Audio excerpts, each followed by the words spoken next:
Number 7. Honda NM4. Some motorcycles are built to blend in, others are built to stand out. And then there's the Honda NM4, a machine that didn't just break the mold, it took a sledgehammer to it. Styled like something out of a science fiction movie, the NM4 was Honda's most radical attempt at redefining what a cruiser could be. But instead of becoming a cult favorite or a modern classic, it confused the market, alienated buyers, and ended up as one of the most unsellable motorcycles in American showrooms. At the heart of the NM4 is a 670 cubic centimeter parallel twin engine, the same engine used in Honda's NC700 series. It produces 47 horsepower and 44 pound-feet of torque. Decent numbers for a commuter bike, but completely underwhelming for a motorcycle that looks like it should shoot laser beams and outrun jet fighters. The engine was tuned for low-end torque and fuel efficiency, not speed or excitement. And when paired with the dual-clutch automatic transmission,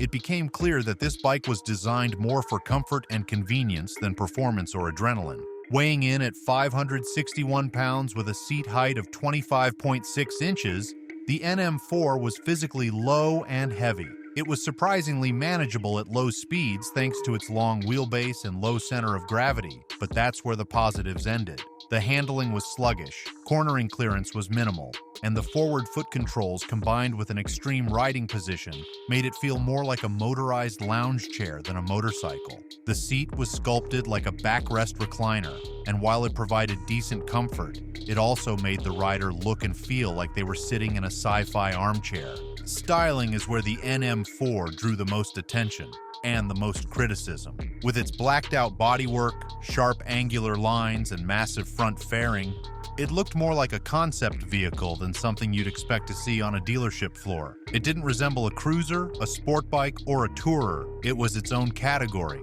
and that was the problem. Riders didn't know what to compare it to, what gear to wear on it, or even where it belonged on the road. Some called it the Bat Cycle. Others said it looked like it belonged in a Tron sequel.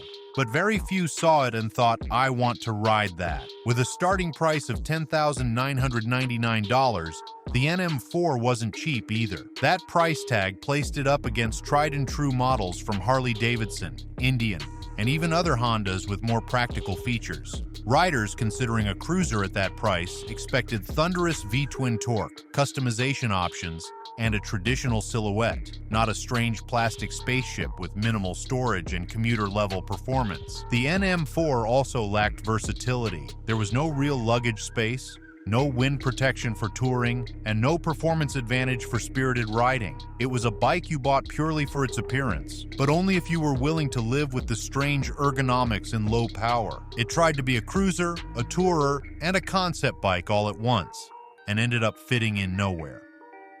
Number 6. Yamaha V-Star 950.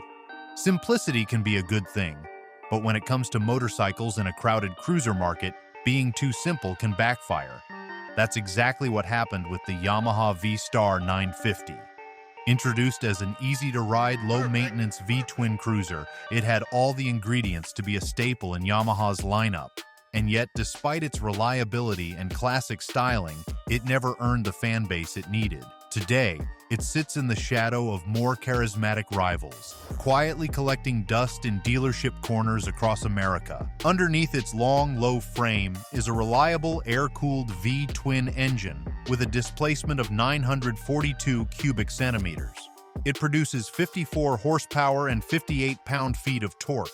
That might sound fine for light cruising, but when compared to similar displacement bikes from Harley Davidson or Indian, the V-Star 950 comes off as sluggish. It lacks the aggressive low-end torque cruiser riders crave. Roll on the throttle, and instead of a satisfying surge, you get a slow, predictable pull that feels more like a mid-sized commuter than a highway cruiser. The V-Star 950 weighs in at 613 pounds and offers a seat height of 26.6 inches, perfect for shorter riders or those new to cruisers. Comfort is definitely one of its strong points. The ergonomics are relaxed, the seat is wide and supportive, and the handling is surprisingly easy at low speeds. But as the road stretches out, that comfort fades. The suspension is basic, the ride can be harsh on rough pavement, and there's little wind protection. For anyone hoping to cover serious miles, it quickly becomes clear this is more of a bar hopper than a tourer. Styling-wise, Yamaha played it very safe. The V-Star 950 looks like what you'd expect from a textbook cruiser. Teardrop tank, wide bars, low stance, and plenty of chrome. But in a segment where style is everything, playing it safe doesn't always pay off. It lacks the boldness of Harley's designs or the distinct silhouette of an Indian Scout. Riders who want their bike to stand out often find the V-Star 950 too plain, too generic, and lacking personality. It fades into the background. Another issue is performance for the price. With a starting cost of $8,899, it lands close to used models from premium brands that offer more power, more customization options, and deeper aftermarket support. Riders browsing this price bracket often find themselves gravitating toward the Harley-Davidson Iron 883 or the Scout 60, both of which have stronger resale value, a louder exhaust note, and far more visual flair. The V-Star 950 also suffers from limited customization potential. While there are aftermarket parts available, they are not nearly as abundant or diverse as those for Harley-Davidson models. For riders who love to tweak, tune, and personalize, this bike offers only a shallow pool of options. And without a thriving owner community or custom culture behind it, the V-Star just doesn't invite long-term enthusiasm. In the end, the V-Star 950 became the forgotten middleweight, a dependable ride that's just too quiet to shout over its competition. It's dependable, yes, but dependable doesn't sell in a segment where buyers want attitude. We dug through forums, dealer stock lists, and resale reports to build this list, so if you appreciate the deep dives, hit subscribe. We've got more coming. Number 5. Suzuki SV650X. It had the right engine, the right chassis, and the right reputation. But somehow, the Suzuki SV650X still ended up as one of the most overlooked motorcycles in American showrooms. This bike was supposed to be a bold, cafe-styled alternative to the legendary SV650. Instead, it became an identity crisis on two wheels, a machine that confused riders more than it impressed them. At the heart of the SV650X is Suzuki's tried-and-true 645 cubic centimeter V-twin engine. This power plant produces 75 horsepower and 47 pound-feet of torque. It is smooth, responsive, and known for its linear power delivery. In fact, it's the same engine that helped make the original SV650 a cult favorite among beginner and intermediate riders alike. But while the engine is still solid, everything built around it in the X version seemed to miss the mark. The SV650X weighs in at 437 pounds and has a seat height of 30.9 inches, placing it in a comfortable zone for most average-sized riders. On the road, it handles well thanks to its tubular steel trellis frame and predictable suspension. But that's where the good news ends, because it's the styling and the positioning of this model that turned off buyers in droves. Suzuki attempted to give the X a cafe racer look, with clip-on handlebars, a tiny fairing, and a brown tuck-and-roll seat. But instead of looking sleek or custom-built, it came across as an awkward factory mashup. The clip-ons force the rider into a more aggressive riding posture, which doesn't quite match the character of the engine or chassis. And for a bike that's still largely standard under the surface, that cafe silhouette just doesn't feel earned. Riders who wanted real retro appeal went for Triumph's Speed Twin. Riders who wanted real sport performance went for the Yamaha MT-07 or Kawasaki Z650. The SV650X got lost somewhere in the middle. The ergonomics don't help either. With the low clip-ons and slightly rear-set pegs, the X version forces the rider into a hunched posture that's uncomfortable for daily riding. It might look aggressive, but it doesn't translate into actual performance gains. Long rides become tiring, city commutes feel cramped, and for taller riders, the cockpit feels especially tight.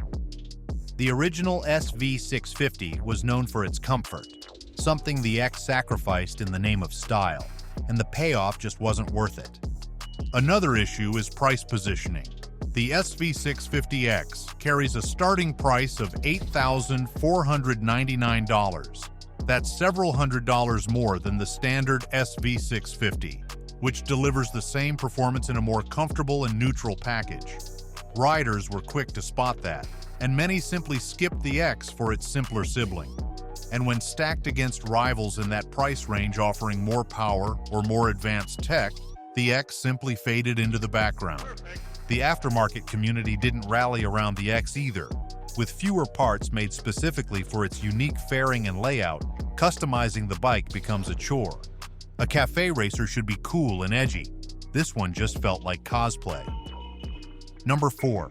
Honda CTX 700N. From the moment it rolled into dealerships, the Honda CTX 700N sparked more confusion than excitement. Billed as a futuristic cruiser for a new generation of riders, this machine tried to blend comfort, technology, and minimalism into one affordable package. Instead of drawing people in, though, it left most buyers scratching their heads. It wasn't that the bike was bad, it just didn't know who it was trying to impress. Too upright for traditional cruiser fans, too strange-looking for sport riders, and too tame for tourers. The CTX 700N became a bike without a home. At the heart of the CTX 700N is a 670 cubic centimeter parallel twin engine, the same platform used in the NC 700 series. This engine produces 48 horsepower and 46 pound-feet of torque. It's designed more for efficiency than excitement, with a power band that's smooth and flat, favoring fuel economy and predictability over thrilling performance. For riders who were just learning, that seemed like a good idea.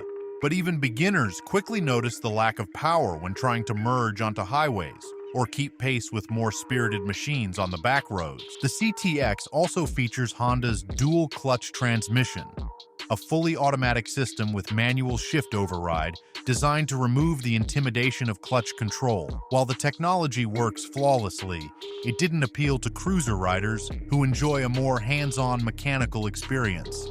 And for many motorcyclists, gear shifting is part of the fun.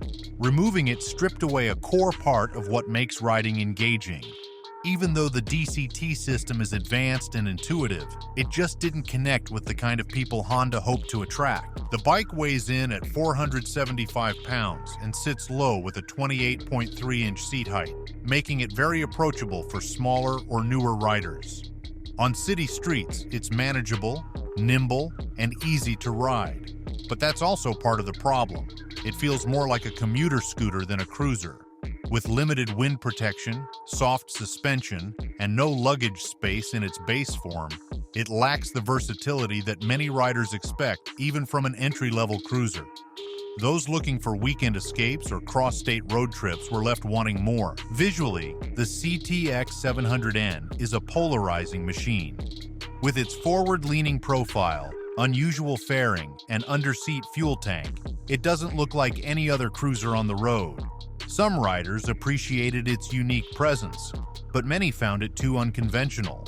It lacked the classic lines of a V-twin cruiser, the aggression of a street fighter, and the sleekness of a tourer. In trying to look futuristic, it came off more like a design prototype that accidentally made it to production. Priced at $7,699, the CTX 700N sat in the middle of a highly competitive segment. For the same money, buyers could choose from models with more performance, stronger brand identity, or a more traditional design. It just didn't stand out where it needed to. And when a bike doesn't generate passion, or at least curiosity, it tends to get overlooked. It wasn't bad, it just had no soul, and motorcycles without soul don't sell.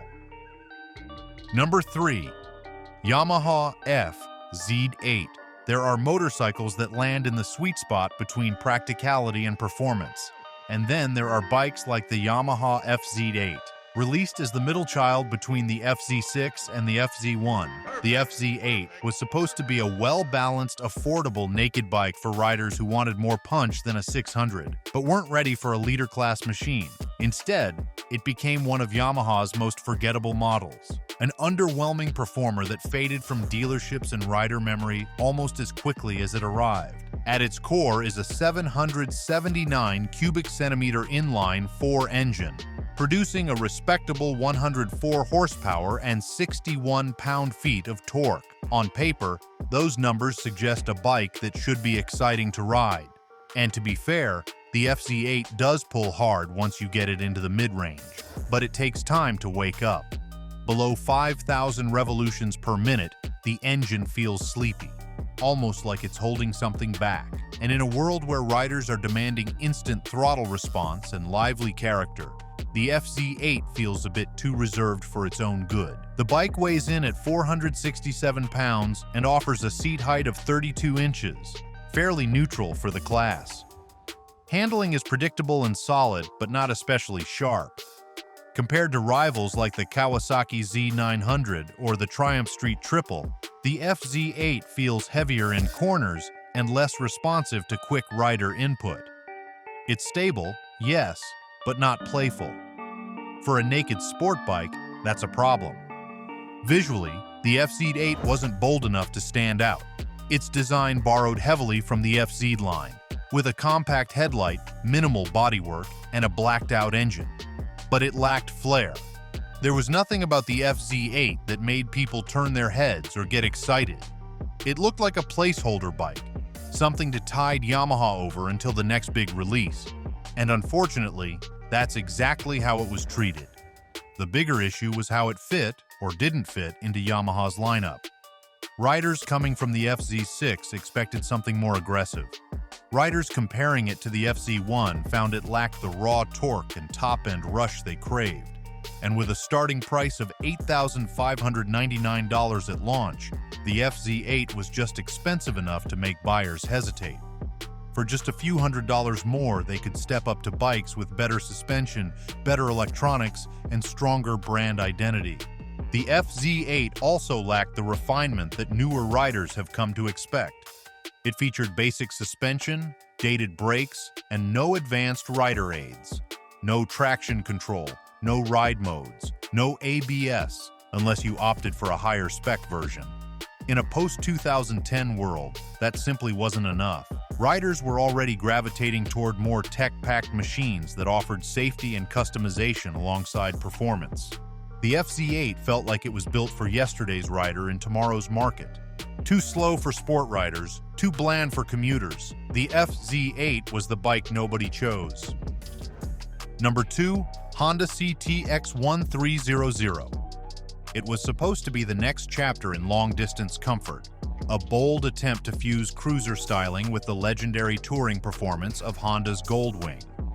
The Honda CTX 1300 was built to make touring easier, simpler, and more approachable for riders who wanted relaxed ergonomics without the bulk of a full-dress machine. But instead of ushering in a new era of modern baggers, it stalled in showrooms, left behind by buyers who just didn't know what to make of it. The CTX 1300 is powered by a 1,268 cubic centimeter flat-six engine that produces 83 horsepower and 78 pound-feet of torque. On paper, that sounds perfectly adequate for a light touring rig. And in practice, it delivers buttery, smooth performance, a gentle torque curve, and almost no vibration. The engine was pulled straight from the Goldwing F6B, and it gave the CTX plenty of low-end grunt and highway cruising capability. But the muted sound and soft throttle response didn't excite anyone. For a bike meant to lure cruiser fans into the world of long-haul comfort, it just felt too tame. Tipping the scales at 730 pounds, the CTX 1300 is no lightweight. But the bulk is carried low, and with a seat height of 28.9 inches, it remains accessible to a wide range of riders. The riding position is upright and easygoing, with forward pegs and swept-back handlebars designed for all-day comfort. Suspension is soft, handling is neutral, and the ride is, above all else, smooth. It's the kind of motorcycle that glides along without asking much of the rider. And yet, that's exactly what made it so forgettable. The CTX lacks the visual drama that most cruiser or bagger riders expect. Its plastic fairing and bulbous bodywork give it a scooter-like profile from certain angles. It's aerodynamic, sure, but not in a way that appeals to Harley Davidson or Indian buyers. It doesn't have the stance, the chrome, or the authoritative presence that riders in this category crave. For riders who want to make a statement, the CTX disappears. Its subdued styling, limited color choices, and unassuming profile just couldn't compete with the visual impact of the Road Glide, the Chieftain, or even Honda's own Valkyrie. Then there's the issue of practicality. Despite its size, the CTX 1300 offers limited storage compared to full-fledged touring bikes. The saddlebags are small, and it lacks a top box or integrated passenger backrest unless you buy add-ons. There's no touchscreen infotainment system, no integrated navigation, and no signature tour-level tech. Riders who expected a scaled-down Goldwing felt like they got half a bike for nearly the same price. With a starting price of $17,999, the CTX 1300 sat uncomfortably between categories. Too expensive for casual cruiser buyers, too stripped down for serious tourers, and without strong brand loyalty or emotional appeal, it didn't pull riders away from Harley or Indian. Instead, it became an oddball, a technically competent bike that simply didn't resonate. It tried to be a scaled-down Goldwing, but ended up a watered-down bagger. Number 1. Kawasaki Concours 14. It had everything a sport touring rider could ask for: massive horsepower, highway stability, and Kawasaki's racing DNA baked into a long-distance platform. The Kawasaki ZG14 Concours was meant to be the ultimate mile eater for riders who wanted power and performance without sacrificing comfort. And for a while, it almost lived up to that dream. But in today's market, the Concours has slipped from relevance, outpaced by more refined rivals and abandoned by the riders it once aimed to please. Beneath its angular fairings beats a 1,352 cubic centimeter inline-4 engine. This beast puts out a staggering 155 horsepower and 113 pound-feet of torque. That's more than enough to annihilate highway stretches and keep pace with open-class sport bikes. The power delivery is smooth and relentless, especially once you climb above 6,000 revolutions per minute. On paper, it sounds like a home run. But in the real world, that much power, combined with its size and outdated tech, has turned the Concours into more of a museum piece than a modern choice. The Concours tips the scales at 689 pounds, making it a serious machine to manage both in the garage and on the road.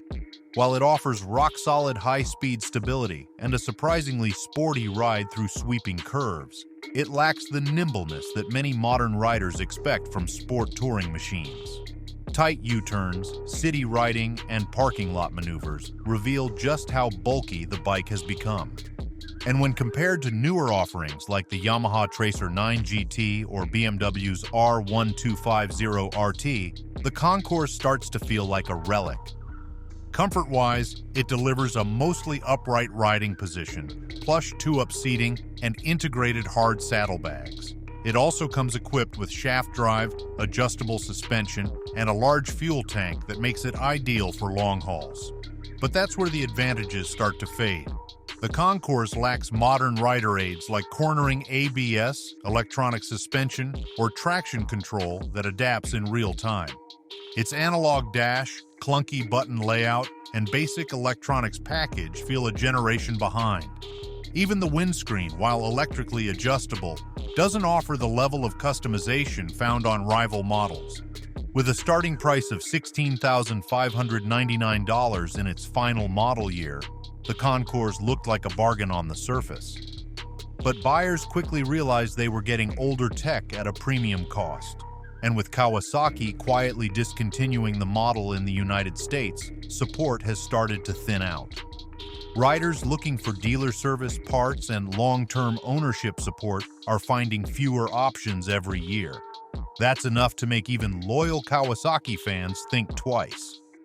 Another major strike against the Concours is its visual design.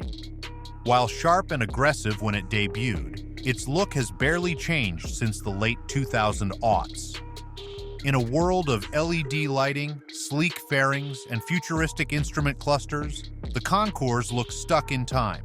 Riders want a bike that reflects modern performance, not one that reminds them of sport touring in the early 2000s. The power was there, but the future wasn't, and buyers moved on. And that's our list. 7 Japanese motorcycles dealers just can't seem to get rid of. Some failed for being too plain, others for being too weird, and a few for simply aging out of the market. Which one do you think deserved better? Drop a comment below, hit like if you enjoyed the breakdown, and subscribe if you want more no BS motorcycle deep dives every week.